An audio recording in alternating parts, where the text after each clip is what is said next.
Thanks for joining us today. I'm Lori Goldman on For the Sake of the Argument, and today's guest, Kay, is a really popular social media influencer.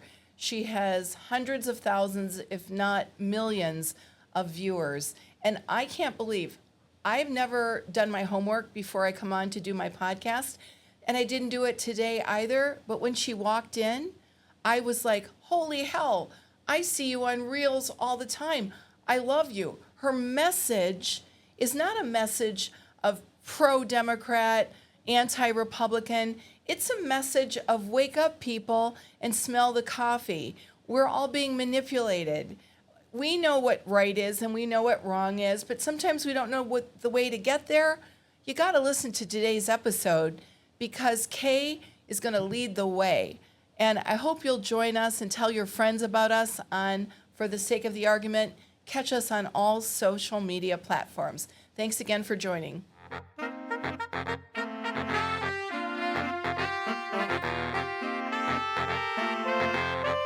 Kay, welcome today to For the Sake of the Argument. I'm so excited to have you on. You are a very successful, very well-followed social media influencer in the realm of politics. How did you get into the realm of social media?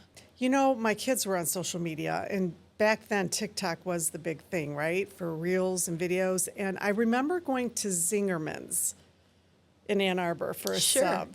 And I had a brand new TikTok account just to watch content.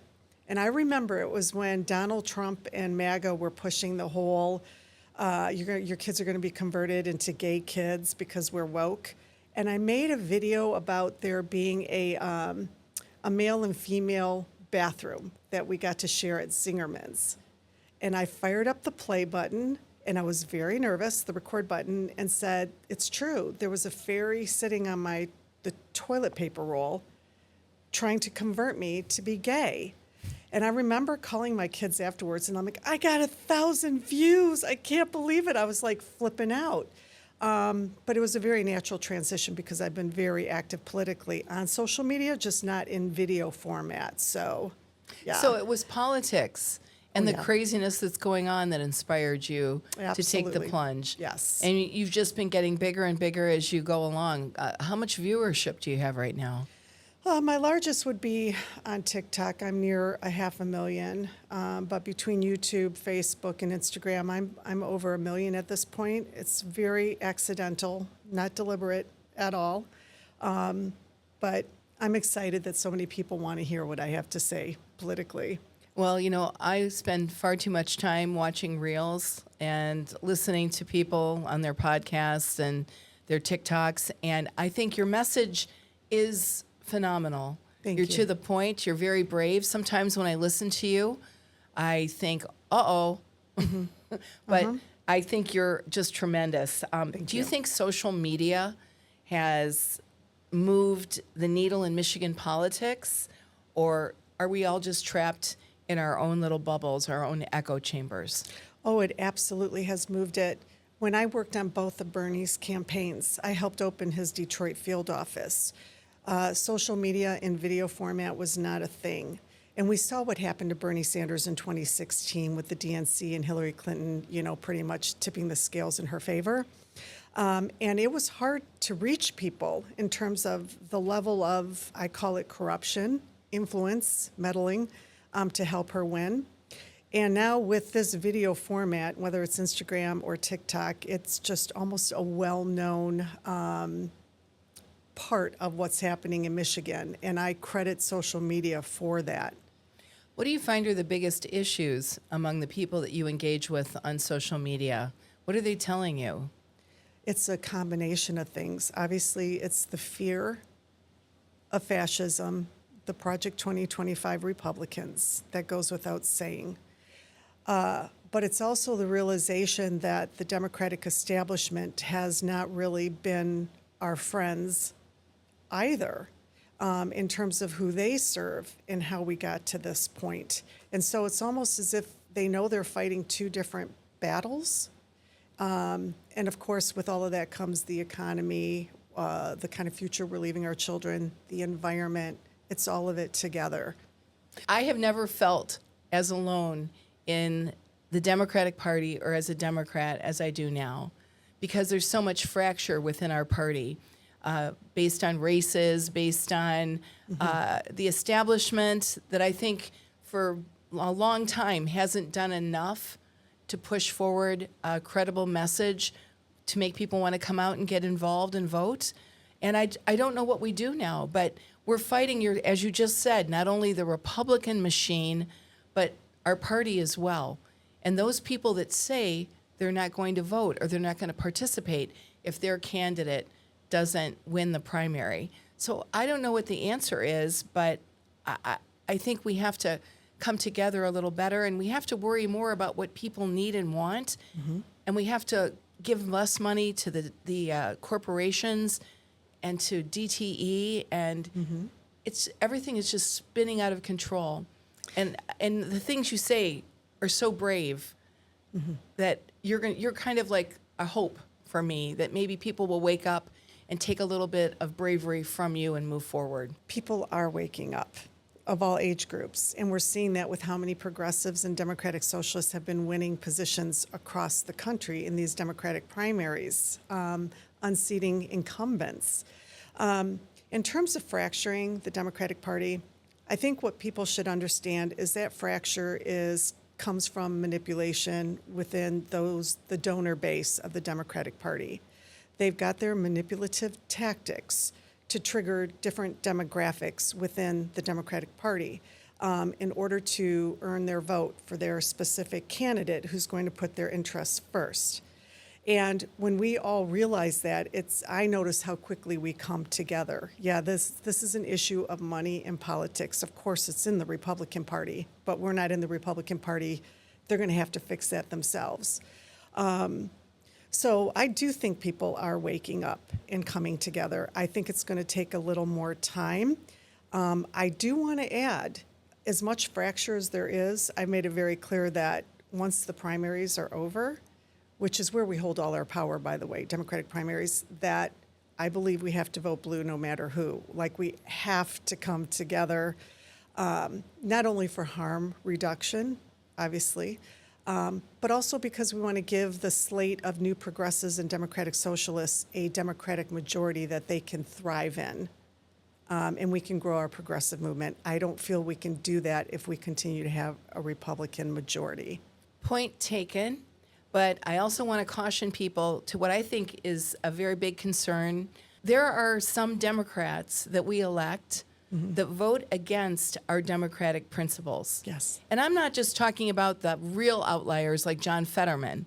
I'm talking about people that we know from Michigan that don't always, and I know you can't always, you have to work across the aisle, but there's a lot going on that they don't talk about when they're campaigning, right? Like paying tribute to ICE, right? Taking money from PACs. Right. Listening to lobbyists instead of their constituents. And I'm not saying these are one or two. I think it's quite widespread. I think the minority are the candidates and the electeds that don't fall prey to that. So that's why we, as the voters, the citizens, the taxpayers, our job isn't done after we vote. That's the easiest job. We have to pay attention to what people are doing after they fucking get elected. You said a lot there, and I absolutely agree with you. I think what people have to understand is when you're looking at a candidate that is bought and paid, those donors are buying something, okay? So whether it's Palantir, who is donating to Haley Stevens or what have you, there's going to be bills presented. And tell us about Palantir. That just came out, but who are they again? Palantir is the largest surveillance company in the world. They're into a lot of technology. Their surveillance is being incorporated into militaries around the world. One of the founders is Peter Thiel. Peter Thiel is a very, I call him a very evil, strange individual who literally groomed J.D. Vance to win his Senate seat and then continued to groom him to become vice president of the United States. And he has that kind of pull. So anybody voting for Haley Stevens should ask, why is Palantir putting money behind a candidate like her? And what is she going to give them in return? So back to the original point, people also need to understand when corporations purchase these seats, Republican or Democratic, and that candidate wins and walks into their office on day one, they're going to need to hire their staff. And they're going to take the recommendations of those corporate donors on who to hire because they want to keep that open door communication nonstop. And it's at the cost of Michiganders at our individual votes do not hold the kind of power that these corporations do.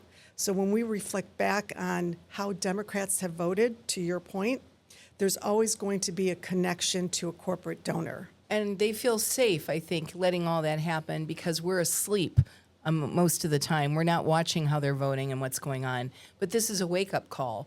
And a candidate can say thanks but no thanks to these donations. And if they don't, I think we should especially take notice. Well, you asked me earlier, has social media made a difference? That's where it's made a difference.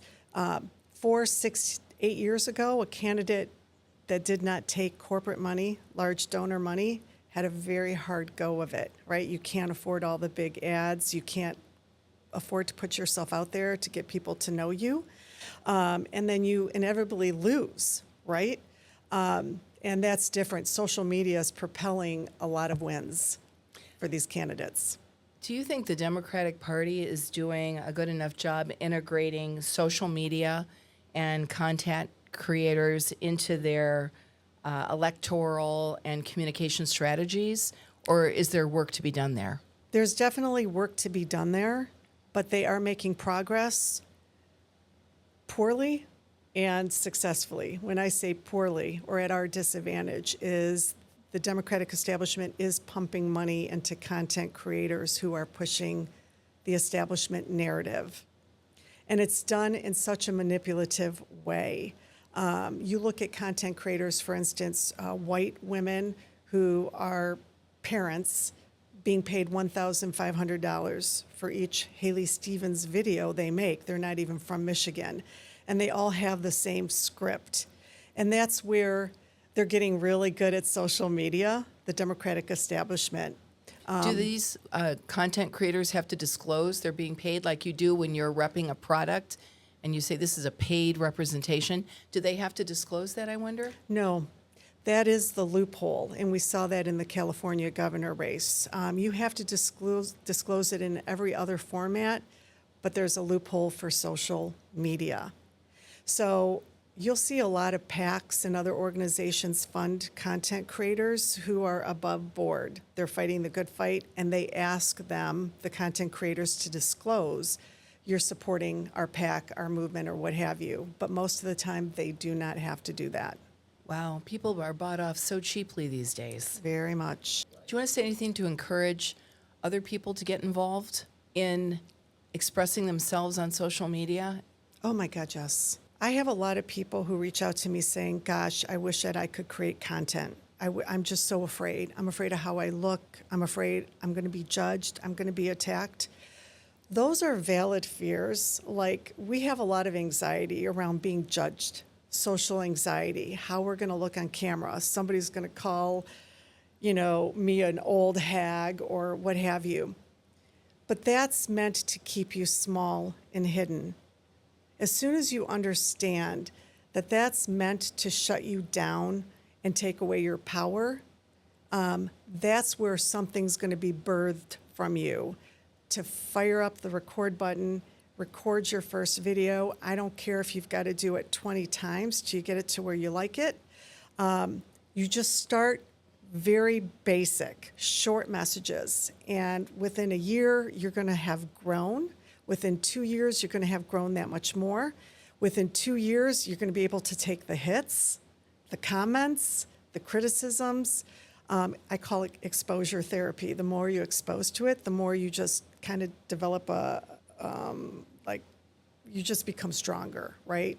I just urge everybody to do that because those that are brave enough to do it are often on the wrong side of history. And I want people to remember that. Those that are, let's just say, sociopathic or narcissistic and can be bought and paid in any direction, anywhere, are very comfortable making content, and we have to remember that. It's our voices. These platforms are there for us as well.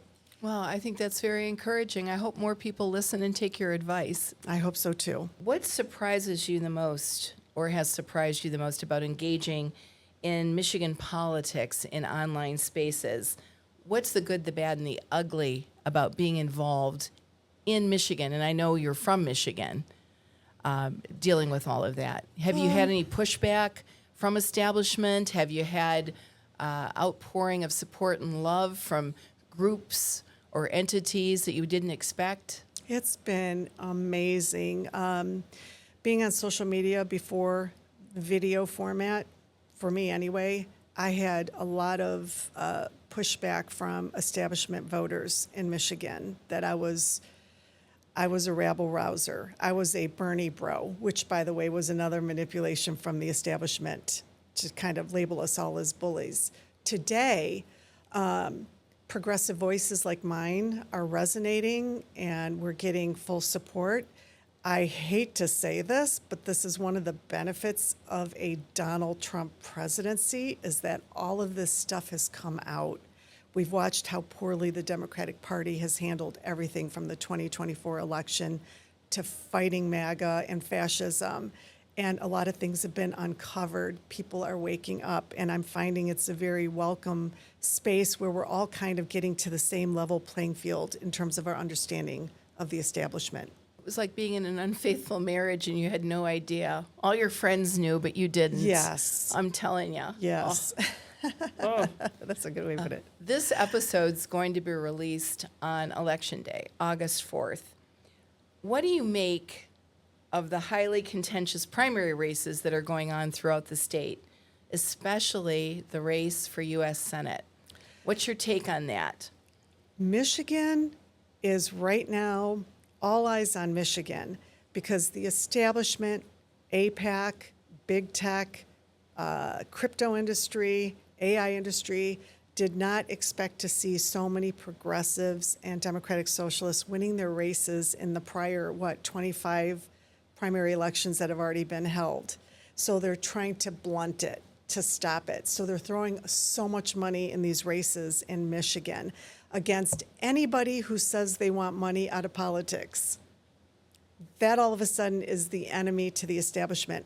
I have never seen the Democratic establishment fight MAGA or Donald Trump as hard as they're fighting progressives.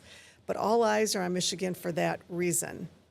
You know what? What you just said sent chills through my body, that the Democratic Party is fighting the progressive section of the party so hard. This is remarkable to me.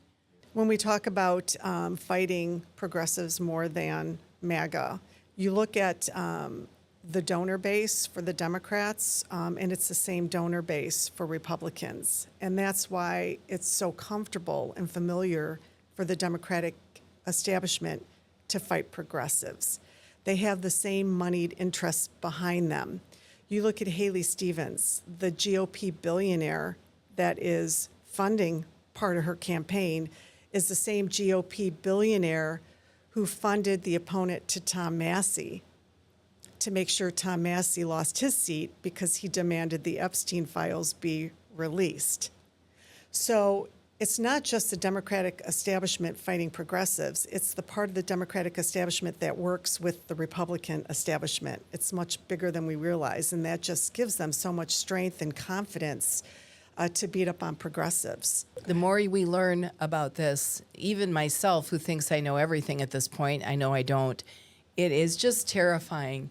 We're working against our own best interests, and the people that we put our faith in and make our donations to are working along with a system that is for big business in the end and Yes. against the citizen.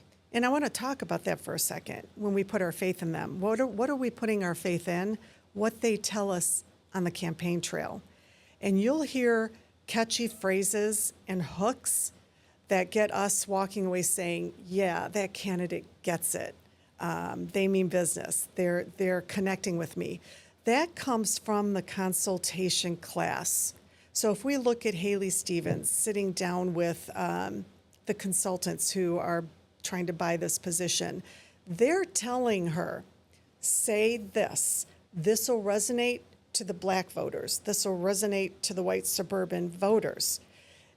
That's why we vote for these candidates. We have faith in them, and then they ultimately disappoint us because that really wasn't their, they weren't convicted in those areas to begin with. They were just talking points, and I think we're figuring that out as voters.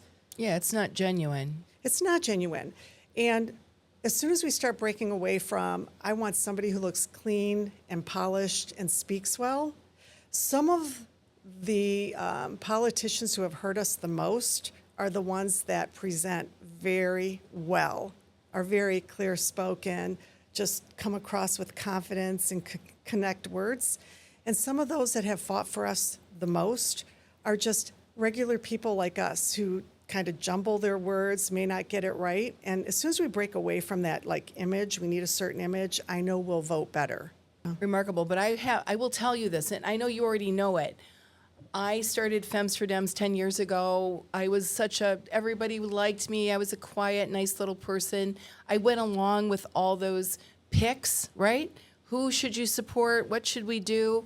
What does the Democratic chair say in Oakland County and in Michigan? And let's curry favor with our electeds. That's over. And what people don't understand, and I don't think even the people that are kind of still sleepwalking through this process, is that a lot of people like me are no longer asleep, we're awake. A lot of older women like me, a lot of women that used to just go along to get along like me, are not afraid anymore of stepping out into the light, out of line, and saying, we're not taking it anymore. Right. You know, fuck off. Right. We are not taking it anymore. We're going to vote for whom we believe will affect change. Right. For us and our children and our grandchildren. And you know what? If you don't want to play Maj with me anymore because of it, have a nice life. Right. And the thing you can sleep easily with is they're going to eventually come around. There's going to be something else that's exposed, and they're going to say, you were right all along. I wish I had listened to you. It'll happen. Well, I hope nobody ever has to say that. You know what? That's why a lot of the MAGA population can never, they're so entrenched they can never say they were wrong. I'm wrong with a lot. You're wrong with a lot. Right. I just want us to go forward as a country and get back to where we started. Right. As imperfect as it was, better than it is now. Right. Kay, you are a juggernaut. You are my hero. Oh, and thank I you. have to say, of all the people I've had in that chair, I am most proud that you sat there today. Oh my gosh, thank you so much. Good luck to you, and keep on fucking around with people. Oh my God, you too. Thanks. Thank you.